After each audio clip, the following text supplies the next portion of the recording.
নমস্কার, আমরা দুই বন্ধু চ্যানেলে আবার আমি এসে গেছি আমার কিছু স্বাধীনতা দিবসের গল্প নিয়ে।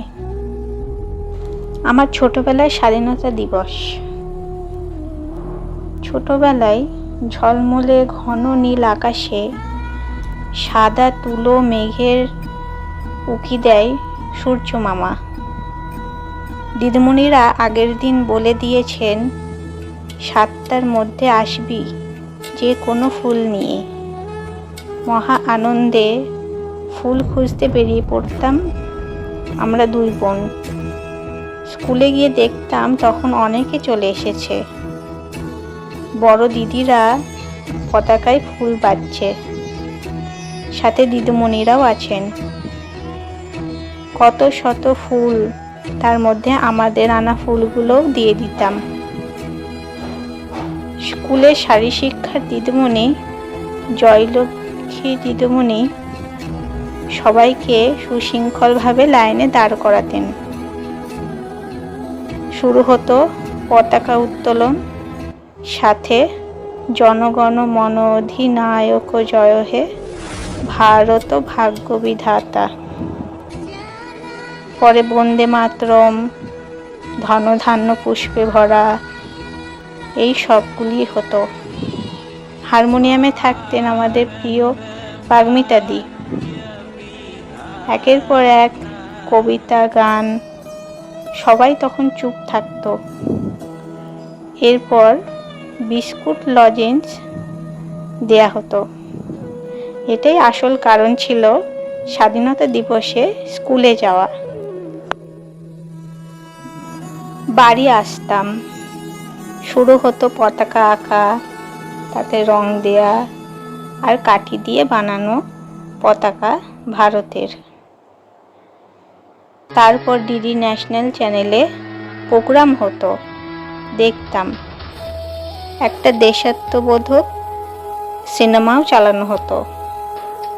সেটা দেখতে দেখতেই আমাদের স্বাধীনতা দিবস কেটে যেত। এটা ছিল ছোটবেলার স্বাধীনতা দিবসের দিন। বড় যখন হলাম, স্বাধীনতা দিবসের গুরুত্ব আমার কাছে পাল্টে গেল। কেন এই দিনটাকে এত বড় করে উদযাপন করা হয়? আমরা কি সত্যিই স্বাধীন? এই কথাটা এখন খুব প্রচলিত। আচ্ছা, আপনারা একবার ভেবে দেখুন তো, আপনারা মনে করেন না যে আপনি আজ থেকে 100 বছর আগে 1926 সালে আছেন? সব সময় ইংরেজদের ভয়ে আপনার পরিবার ভীত।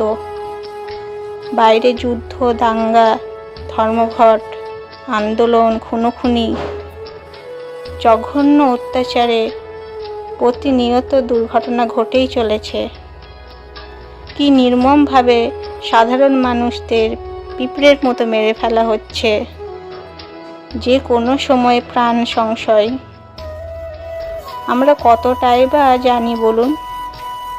মুখে শোনা, বইয়ে পড়া আর সিনেমায় দেখা, ব্যাস এইটুকুই। কত শত মুক্তিযোদ্ধার প্রাণের বিনিময়ে স্বাধীনতা পেল ভারতবর্ষ। যুগ বদলাবে, দেশের সমস্যাও বদলাবে, কিন্তু মন থেকে দেশপ্রেম যেন কখনো না যায়।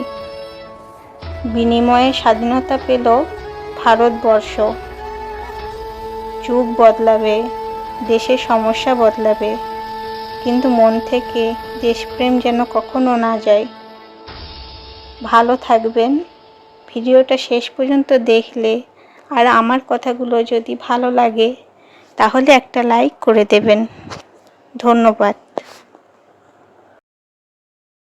সবাইকে স্বাধীনতা দিবসের অনেক অনেক শুভেচ্ছা। আপনারা সবাই সামাজিক কাজে লেগে পড়ুন। আমাদের কাছে আমাদের দেশ মহান, তাই দেশকে সব সময় ভালোবাসুন।